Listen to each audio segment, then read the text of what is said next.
Senhor, eu consagro a Ti essa conexão, essa transmissão, onde vamos meditar a Tua palavra. Consagro a Ti, Senhor, cada palavra que vai ser dita para que seja conduzida por Ti. Que o Senhor cresça, que eu diminui, que tudo que for dito aqui seja para a honra e glória do Teu santo nome.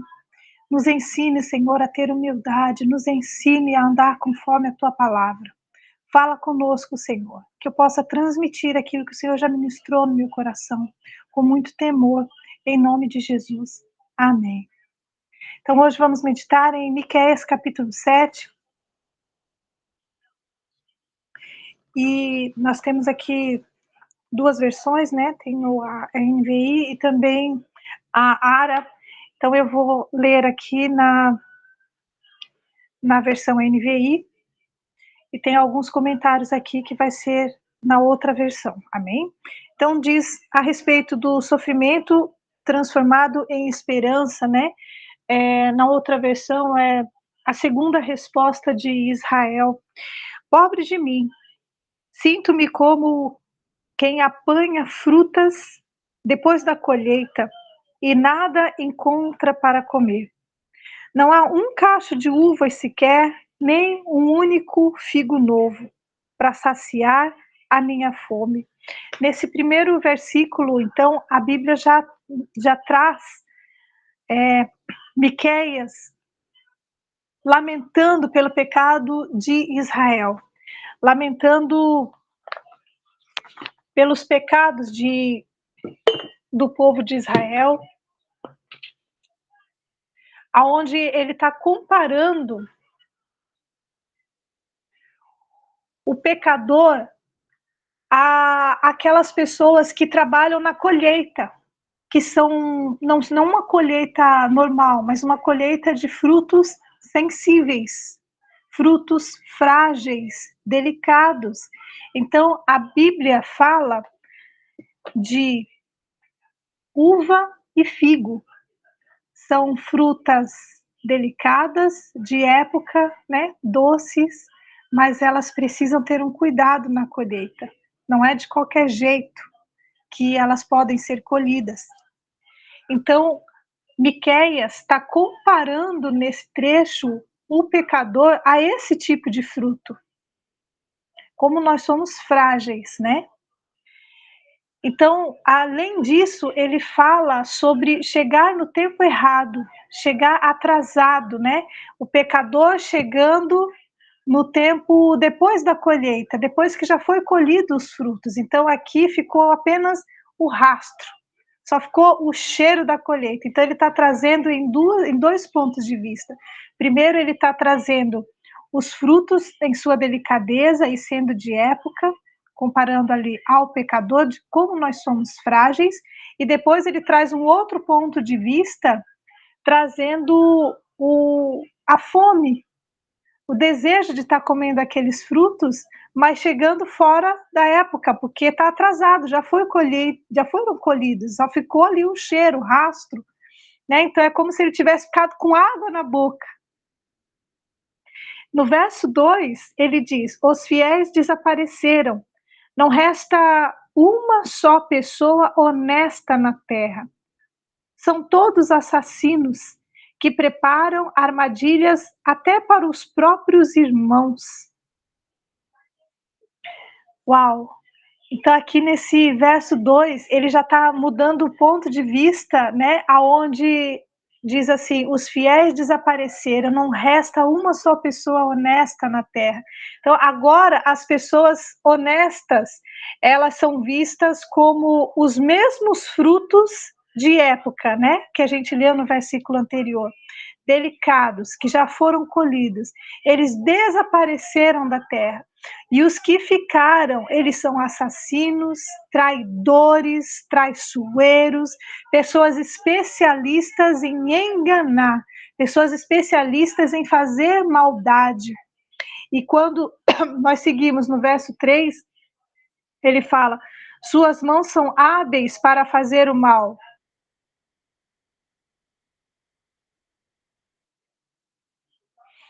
Suas mãos são hábeis para fazer o mal. Governantes e juízes exigem subornos Os mais influentes conseguem o que querem e tramam juntos para perverter a justiça. Uau! Então, esse mesmo versículo, na outra versão, eu já leio aqui para vocês, mas aqui Miqueias ele está denunciando também pessoas de influência, pessoas como líderes que governam, pessoas que têm autoridade sobre pessoas, são pessoas corruptas, pessoas que, como diz aqui na outra versão, Ara, né, tá escrito assim: as suas mãos estão sobre o mal e o fazem diligentemente. Então é uma coisa formal, é uma coisa muito bem arquitetada, não é uma coisa assim feita de qualquer jeito, né? Então o príncipe exige condenação, o juiz aceita suborno, o grande fala dos maus desejos de sua alma e assim todos eles juntamente urdem a trama. Ora, então é uma coisa muito bem arquitetada, não é uma coisa assim feita de qualquer jeito. A denúncia aqui nesse versículo é a respeito da corrupção, de compra de favores, do destino de pessoas, né? O suborno que está beneficiando os maus, condenando os justos. E aqui nesse contexto ele ainda diz assim que o menos ruim, aquele que é menos ruinzinho ainda, né, é como um monte de espinheiro. Então eu fico imaginando uma grande cerca de arame farpados. Então esse é o menos ruim de tudo ali, né? Então imagina como seria o pior. No verso 4, a palavra fala até o melhor deles. Até o melhor deles é como um espinheiro, e o mais honesto é perigoso como uma cerca de espinhos, né? Mas o dia anunciado se aproxima. Está chegando a hora do seu castigo, um tempo de confusão. Seguindo ainda no verso 5, ainda eu estou lendo na versão NVI. Não confie em ninguém, nem mesmo em seu melhor amigo, nem sequer em sua esposa, pois o filho despreza o pai, a filha se rebela contra a mãe, a nora se rebela contra a sogra, seus inimigos estão em sua própria casa. Uau! Então, às vezes, as pessoas acham que os inimigos estão longe, ou estão na escola, estão na igreja, ou estão no trabalho, estão na faculdade, só que eles estão dentro da nossa própria casa. E aqui a gente não fala no contexto de pessoas, né? No sentido de briga, assim, de bater, de cair, sabe? De agressão. Aqui a gente fala no sentido de um estar contra o outro, ao invés de se unirem, ao invés de estar todos na presença do Senhor, é um querendo passar a perna no outro, é um querendo ser mais ligeiro, querendo ser mais esperto, é um querendo, de certa forma, tirar vantagem um em cima do outro, e Miqueias denuncia, né, aqui na palavra, a respeito de isso ser um, um anúncio de como está próxima a vinda do Senhor, né? Então diz, mas o dia, começa assim o versículo, mas o dia anunciado se aproxima. Então a volta do Senhor está muito perto, né? É pai contra filho, irmãos contra irmãos, e isso é um contexto dentro da nossa própria casa. No verso 7 diz, quanto a mim, busco o Senhor e espero confiante que Deus me salve. Certamente, meu Deus me ouvirá. Então, Miqueias, ele está dizendo assim, não interessa o que está acontecendo, está todo mundo se pegando de briga, de confusão, podem estar adorando outros deuses, podem estar no engano, podem estar um querendo levar vantagem sobre o outro. A minha integridade no Senhor permanece. Então, aquilo que está acontecendo ao redor, mesmo que seja um cenário de guerra, de destruição, o que prevalece é a minha fé no Senhor. Eu preciso estar ligada no Senhor Jesus, independente de qual seja o cenário que esteja vivendo, independente do que está acontecendo dentro de casa. Eu sou a coluna da minha casa, eu preciso estar conectada com o Senhor Jesus, independente do cenário que está acontecendo ali. Então ele diz, eu busco ao Senhor, né? Espero confiante no Senhor. A gente precisa confiar em Deus. Embora o cenário que a gente esteja vendo seja uma coisa assim impossível aos olhos humanos, né? A gente precisa confiar que Deus vai nos salvar daquilo ali. Então no verso 8 diz: "Não se alegrem meus inimigos, pois mesmo que eu caia, voltarei a me levantar. Ainda que eu esteja em trevas, o Senhor será minha luz." Olha só que bênção. Então ele diz ainda que ele reconhece a sua fragilidade como um ser humano, como carne. Miqueias, ele não está se colocando acima de ninguém. Ele não está dizendo que ele é o bambambam, que ele é o impecável, que ele é o tal. Ele, ao contrário disso, está reconhecendo a sua fragilidade como ser humano de carne que nós somos, que o tempo todo a gente erra, o tempo todo a gente peca. Porém, quando a gente cai, a gente tem livre acesso ao Pai. Então nós podemos imediatamente dobrar nossos joelhos e nos arrepender, porque temos a certeza absoluta de que Deus vai julgar a nossa causa. O Senhor, ele sempre vai estar ao lado dos teus filhos que se arrependem de seus pecados. E aqueles que são orgulhosos, então Deus não está ao lado deles, Deus está ao lado dos humildes, daqueles que têm o coração contrito. Então, quando Miqueias diz a respeito dos inimigos, né, se alegrarem, não está dizendo no contexto de pessoa, porque veja bem, pessoa, né, que ficam desejando o nosso mal, elas estão sendo usadas por demônios. Então, a gente está lutando não é contra a pessoa, mas sim contra aquilo que está atuando na vida das pessoas. Portanto, a nossa fé tem que estar íntegra no Senhor e temos a certeza e a confiança de que todas as pessoas, todas as almas são do Senhor Jesus. Porém, temos o livre-arbítrio e algumas pessoas podem optar por não ter Jesus. A gente não consegue imaginar como que uma pessoa pode não querer estar com Jesus, não é verdade? A gente conhece quão grande é o amor do Senhor e como pode uma pessoa não querer esse amor e dar vontade de brincar de roxinho às vezes, é verdade, sabe? Mas a gente não faz a obra, a gente só entrega, e quem vai convencer é o Espírito Santo de Deus. Então, aqui quando Miqueias fala sobre os seus inimigos, né, que estão se alegrando com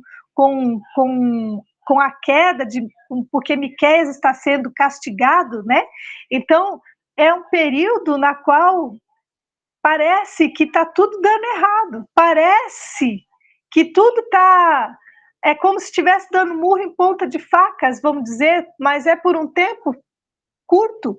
Parece que a gente está num deserto que nunca vai se acabar, mas o deserto é lugar de passagem, não é lugar de moradia.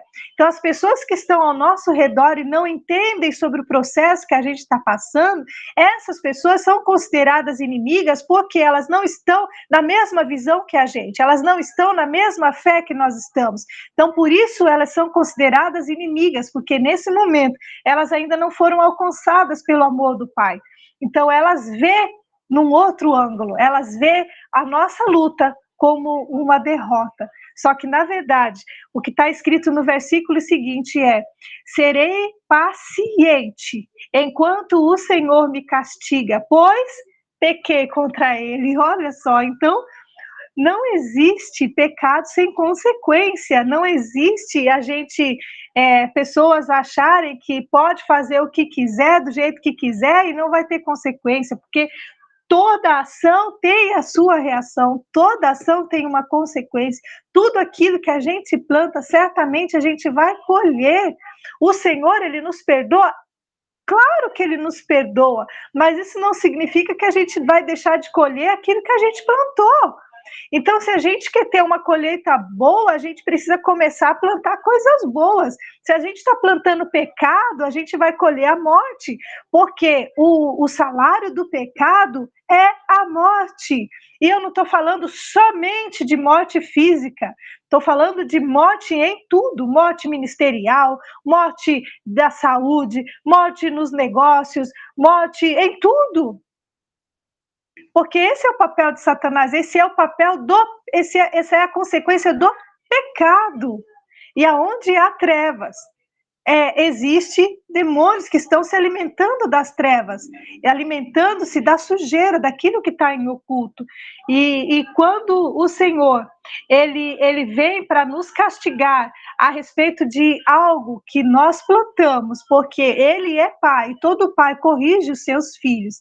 A gente não está falando de uma correção que é para a morte, a gente está falando de uma correção que é para fazer voltar ao caminho. Então, espera, filho, você está se desviando, você está indo para o caminho errado. Eu vou te corrigir, porque o caminho que eu tracei para a tua vida é esse daqui. Então, você tem que se alinhar nesse propósito, é aqui que tu tem que seguir, tu não tem que se desviar para um lado nem para o outro. Então, o Senhor vai reajustar a rota, Ele vai trazer de volta para o caminho na qual Ele estipulou. E isso é o castigo do Senhor em relação ao pecado. Né? Porque quando a gente desobedece ao Senhor, a gente está em pecado. No próximo versículo fala, ainda seguindo, né? Depois disso, Ele defenderá a minha causa e fará o que é direito. Olha que coisa linda, né? O Senhor me levará para a luz e verei a sua justiça. Uau, então quer dizer que essa correção que o Senhor está fazendo, está trazendo, não é para a morte, é para que haja correção, e Ele está nos trazendo aonde? Para a luz. Quando a gente está em um lugar de trevas por causa do pecado, a gente não consegue enxergar o que está à nossa frente. A gente não enxerga as armadilhas de Satanás. A gente não consegue enxergar um dedo, um palmo diante do nosso nariz, não dá para enxergar, porque está tudo escuro. Agora, quando a gente autoriza o Senhor a entrar, quando a gente autoriza o Espírito Santo, a luz do Senhor entrando em nossa vida, então o Senhor me levará para a luz e verei sua justiça. No verso 10, então, meus inimigos verão que o Senhor está do meu lado e se envergonharão de ter dito: onde está o seu Deus?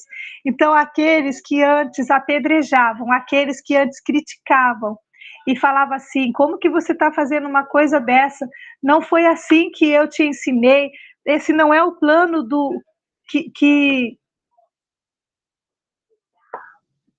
esse não é o propósito de Deus. Então, aquelas pessoas que vêm nos criticar, essas pessoas, elas vão ser envergonhadas, porque elas não entendem aquilo que está acontecendo, porque o processo é nosso, não é deles.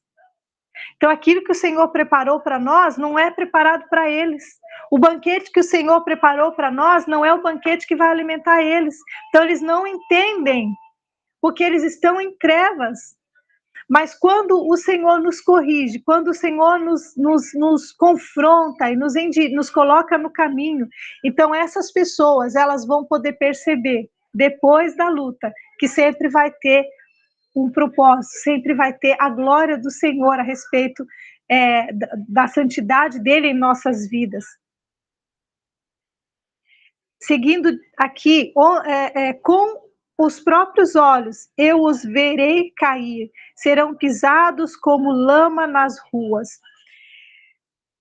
Quando eu leio esse versículo, eu não penso em pessoas sendo humilhadas, eu penso em demônios debaixo dos nossos pés.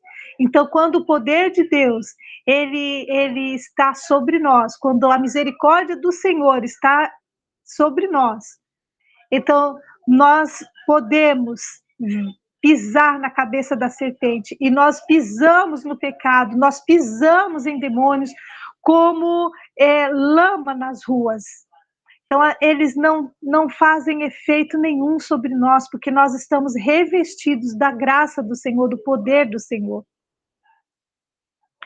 No verso 11 em diante, já na outra versão bíblica de Ara, está o título Epílogo, Bênçãos para Israel. Então, epílogo significa que é algo que foi escrito depois da morte. Então, naquele dia, Israel, seus muros serão reconstruídos e suas fronteiras ampliadas. Gente de muitas terras virá até você, desde a Assíria até a cidade do Egito, desde o Egito até o rio Eufrates, e de mares e de montes distantes. A terra, porém, ficará vazia e desolada, por causa da maldade dos que nela habitam. Independente da quantidade de pecados que foram cometidos pelo povo de Deus, por causa da graça do Senhor, por causa da misericórdia, do nosso arrependimento, os nossos muros serão reconstruídos. Então, quando a gente pensa em muro, a gente pensa em proteção. Aqueles que ainda vivem no pecado, vivem ainda em trevas, na escuridão, são pessoas que estão desprotegidas. Então, tudo que é ruim, tudo que é trevas, tem livre acesso, entra e sai, é uma bagunça total. Agora, quando a luz de Deus entra, quando a misericórdia do Senhor entra, quando há o arrependimento, então muros de proteção são levantados. E como que a gente vai construir esse muro? A Bíblia diz que os muros serão reconstruídos e suas fronteiras ampliadas. Então, a proteção, que é a palavra de Deus, nós alimentando o nosso espírito com a palavra, esses muros serão reconstruídos. E quando fala ampliadas, eu penso assim, ampliadas significa que aumentou, significa que não era mais daquela forma pequena, agora é amplo, é maior. Ou seja, aquilo que eu errei, aquilo que eu caí, aquilo que deu errado, dessa vez não vai dar mais, sabe por quê? Eu aprendo com os meus erros. Então, aonde eu errei, eu sei que eu não posso ir por aquele caminho de novo, porque se eu for ali vai dar ruim. Então, o meu entendimento, ele vai ser ampliado. No verso 14 diz: ó Senhor, protege teu povo com teu cajado de pastor, conduz este rebanho que pertence a ti. Embora vivam sozinhos num bosque, no alto do Monte Carmelo, leva-os para pastar nos campos verdes de Bazã e Gileade, como faziam muito tempo atrás. Sim, realizarei grandes milagres em seu favor, como fiz quando os resgatei da terra do Egito. Todas as nações ficarão admiradas do que o Senhor fará por vocês.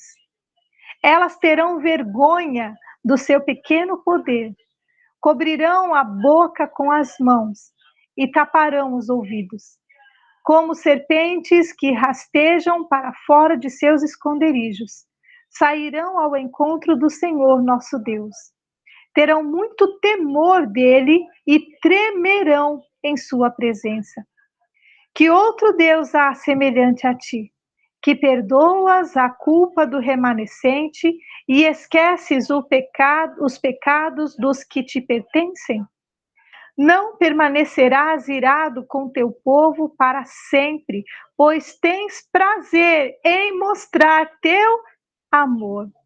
Voltarás a ter compaixão de nós, pisarás nossas maldades sob teus pés, e lançarás nossos pecados nas profundezas do mar. Tu nos mostrarás tua fidelidade e teu amor, como prometeste há muito tempo a Abraão e a Jacó, nossos antepassados. Essa parte, esse trecho, não há muito que comentar a respeito, porque fala da compaixão do Senhor por nossas vidas. porque nós erramos, nós pecamos contra o Senhor. E quando a gente se arrepende, quando a gente coloca na cruz, ele diz que ele esquece os nossos pecados. Ele diz que lança os nossos pecados nas profundezas do mar. Então, quando vem aquela voz no nosso ouvido dizer: você fez isso, você fez aquilo, você não sei o quê, você não sei o quê. O nosso papel é colocar a mão no nosso ouvido e dizer: cala-te em nome de Jesus e saia, porque os meus pecados já foram perdoados, o Senhor já não me lembra mais, já não se lembra mais. Então, o que o Senhor nos promete é a remissão dos pecados, conforme o nosso arrependimento e transformação de vida. Ele diz que mostra a tua fidelidade e o amor como foi prometido há muito tempo atrás. As promessas do Senhor, elas são vivas. Todos os dias nós vivemos as promessas do Senhor em nossas vidas. Então não existe acusação, existe a consciência quando algo ainda está em oculto e precisa ser colocado aos pés da cruz. Aí nós devemos nos arrepender e pedir ao Senhor para que nos livre desses males. Em nome de Jesus. Amém.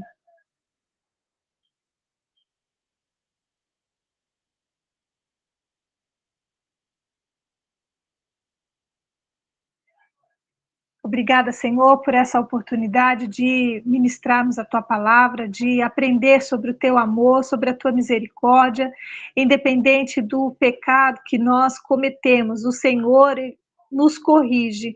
Nós precisamos aprender a aceitar quando o Senhor está nos corrigindo e não abandonar o barco, não sair reclamando, murmurando, porque é uma consequência de algo que foi feito. Mas obrigada, Senhor, por tua misericórdia ao nos lembrar de que depois da provação, depois do castigo, sempre haverá a paz, sempre haverá a salvação, porque é uma promessa de vida abundante aqui nesta terra que o Senhor nos entregou desde os tempos de Abraão e Jacó. E nós estamos aqui, Senhor, disponíveis para receber as bênçãos dos céus e também a sua exortação e o seu alinhamento conforme a tua palavra. Em nome de Jesus, amém.